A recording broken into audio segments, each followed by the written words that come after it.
Joaquin El Chapo Guzman was one of the most dangerous and powerful drug traffickers in the world before he was sentenced to over 30 years in prison in 2019. His status as the leader of the Sinaloa cartel meant that at least one of his children, Ovidio Guzmán, followed him in the family business. Ovidio was a high-ranking member of the cartel, and his arrest on January 5, 2023 led to widespread unrest and bloodshed. Taking Ovidio down was a Herculean task, but at the end of it, law enforcement could say they took down another high-ranking member of the Sinaloa cartel, and this is the truth of how they really did it.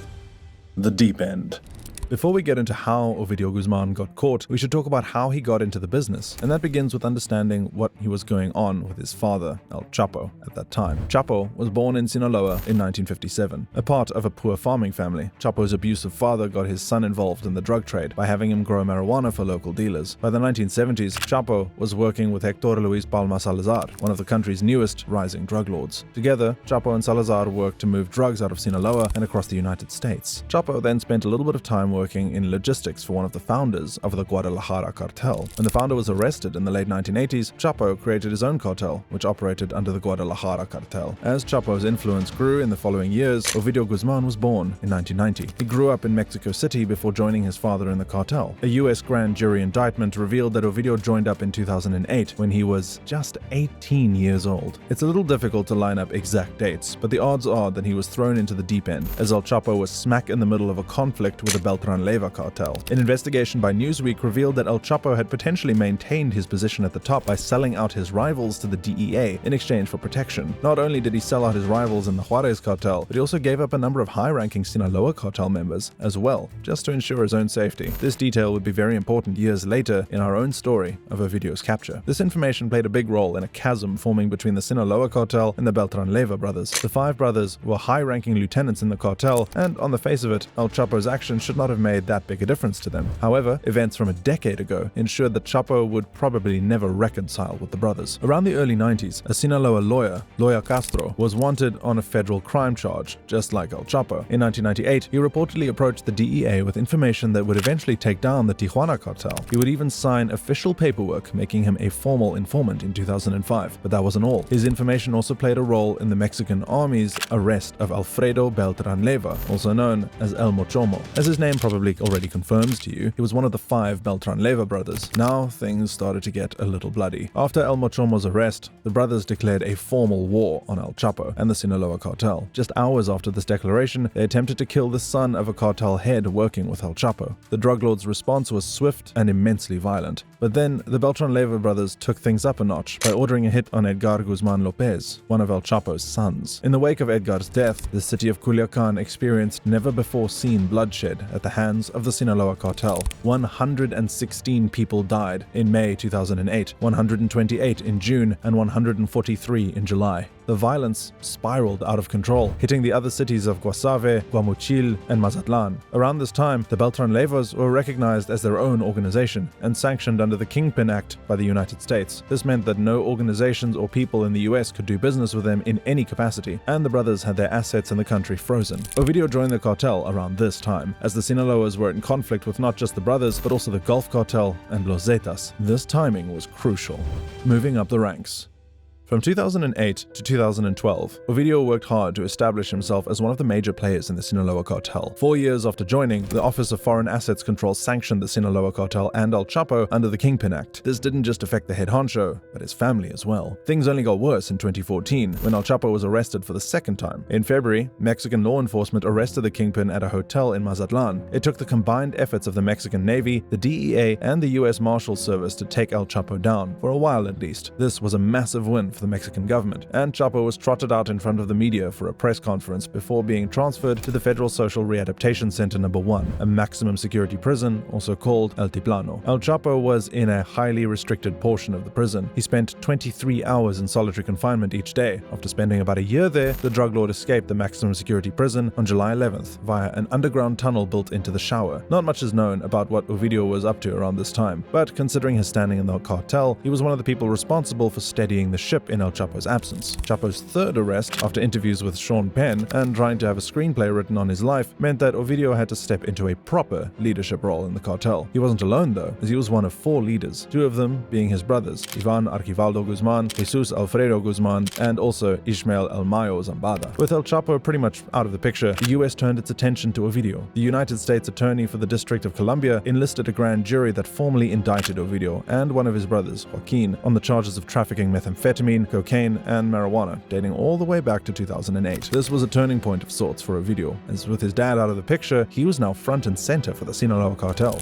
the Battle of Culiacán. If there were any doubts about Ovidio standing in the Sinaloa cartel, they were put to rest in October 2019. A judge in the United States issued an extradition warrant, and law enforcement was ambushed by swarms of cartel gunmen. They came under fire as they approached Ovidio, but they were able to secure the building and arrest the drug lord. This was when all hell broke loose. About 700 cartel gunmen and sicarios took to the street and brought the capital of Sinaloa to its knees. They put up several blockades and targeted locations important to government and military personnel. The cartel threatened to kill several civilians, while getting into countless gunfights around the city. It was reported that at least 14 gunfights between the cartel and law enforcement had civilians running for their lives. That wasn't all though. The cartel also attacked an apartment complex that housed the families of military personnel. To top it all off, the sicarios pulled off a prison breakout, which led to the escape of more than 40 criminals. The fallout from this entire situation was severe. Not only did the cartel terrorize an entire city, President Andrés Manuel López Obrador was also put in an impossible situation. He could either let Ovidio go, or he could let the city of Culiacán burn. He ended up choosing the former. In the wake of Ovidio's release, the president had to defend his decision to the media. He stated that capturing one drug lord was not worth risking the lives of countless citizens. While that was a noble thought, it didn't do too much to distract people from the truth. The fact was that law enforcement had woefully underestimated the might of the cartel. They were organized, extremely well armed, and willing to do whatever was necessary to protect their leaders, especially after everything that went down with El Chapo. Capturing Ovidio in Culiacán should have made a massive statement to the people of Mexico. The city had been a hub of drug production since the 40s, with several cartels operating in the region over the years. Bringing down a big name should have told the people that law enforcement is winning the war on drugs. But with Ovidio's release, it was painfully obvious that the Sinaloa cartel was still immensely powerful, even with El Chapo behind bars. More concerningly, media outlets believed the president's strategy against drug cartels wasn't working, if he had a strategy at all, the Zambada problem.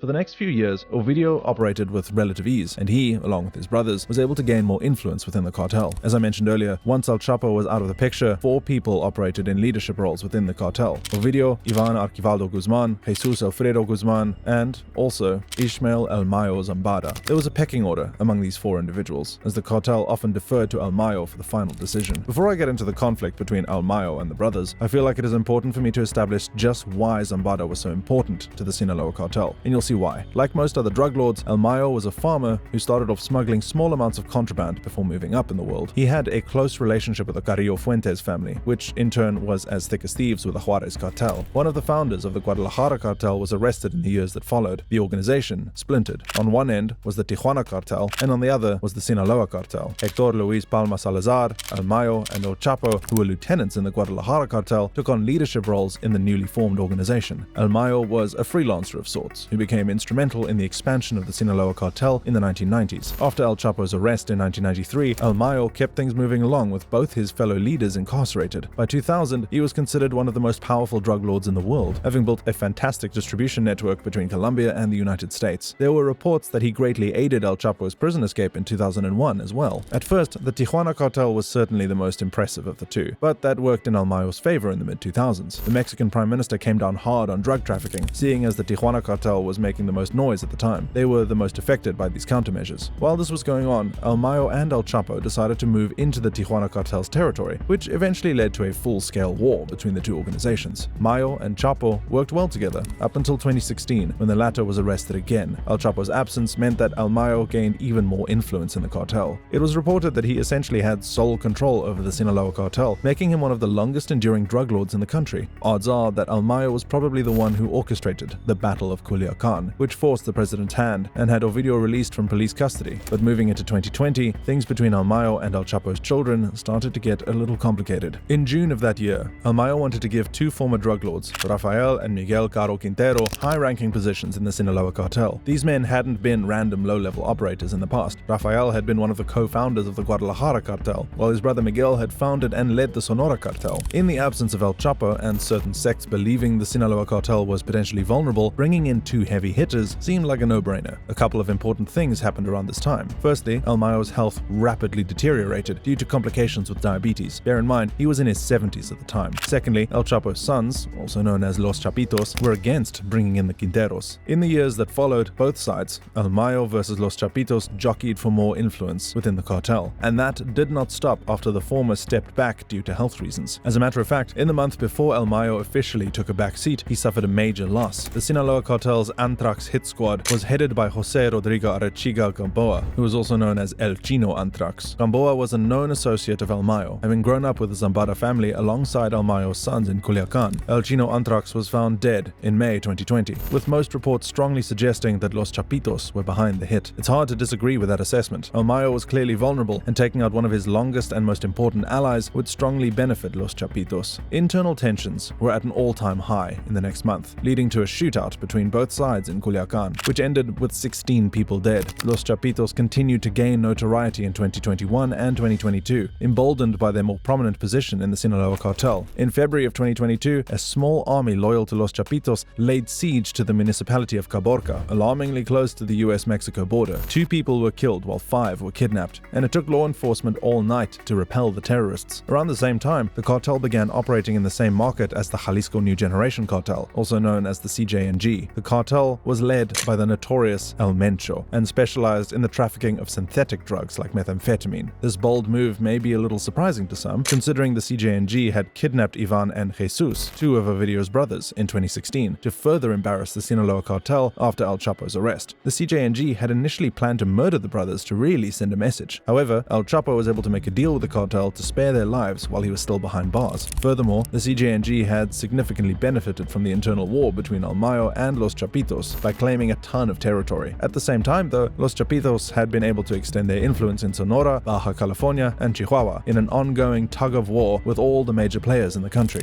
Unfortunately, the brothers and the cartel hit a significant hurdle, as Ovidio was arrested in Culiacán on January 5th, 2023. While his arrest stuck, it was accompanied by carnage and bloodshed, with echoes of the 2019 battle. The 2023 arrest.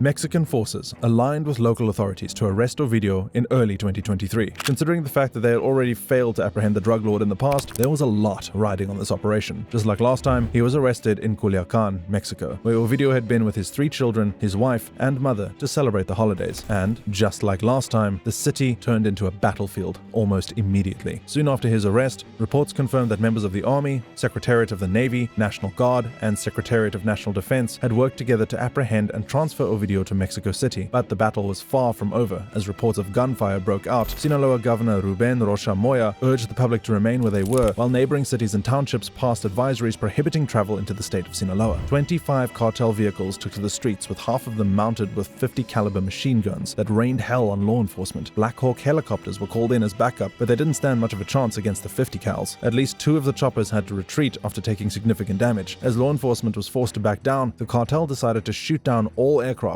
military and civilian. As cartel members advanced on the airport, they shot up multiple airport buildings, clearly trying to ensure that law enforcement couldn't fly out with Ovidio in tow. At least 2 civilian airplanes were shot at as well, with shootouts on the runway also reported. It was also reported the passengers on the civilian flights heard gunfire in the distance, but in a matter of seconds, the sounds had moved much closer, forcing all the passengers to plant themselves on the ground to avoid being hit. Law enforcement had been one step ahead of the cartel this time, though. Like I mentioned earlier, they had flown Ovidio out to Mexico City in a military helicopter. Regardless, the Culiacán International Airport was shut down for security reasons, while airlines diverted flights into other regional airports. While this was a major attack, the city of Culiacán was experiencing shootouts across multiple locations, with the cartel also creating multiple roadblocks by rolling cars onto the road and setting them ablaze. The violence was initially contained in Culiacán, but began affecting neighboring towns and states, which witnessed multiple fires and roadblocks as well. By the next day, January 6th, the violence began to cease. Ovidio was promptly transferred to a maximum security prison called called El Altiplano, a prison where Ovidio's father had escaped in the past. Exactly a week later, it was officially declared that peace had been restored in the region, including the site of Jesus Maria, where Ovidio had been first apprehended in Culiacán. There had been considerable bloodshed on both sides. 10 soldiers and 1 policeman were killed on the side of law enforcement, but they were able to take down 19 gang members as well. A report released soon after the operation revealed that over 3,500 soldiers had been used to apprehend Ovidio. Law enforcement was also able to seize several weapons of European and American origin. The sheer scale of this operation was proof of the fact that the Sinaloa cartel wielded considerable might, but it still wasn't enough to have Ovidio released for the second time. Ovidio, who was also known as El Raton, or the Mouse, seemed to have been preparing for an operation just like this since 2019. After his capture, it was reported that authorities found nearly 50 guns in his bedroom alone. These weren't any run-of-the-mill weapons either. His collection included anti-aircraft weaponry as well. Considering the fact that these weapons wouldn't be bought just from anyone, law enforcement was able to track a lot of them to American companies that had been sued by the Mexican government for arming these cartels in the past. Fallout.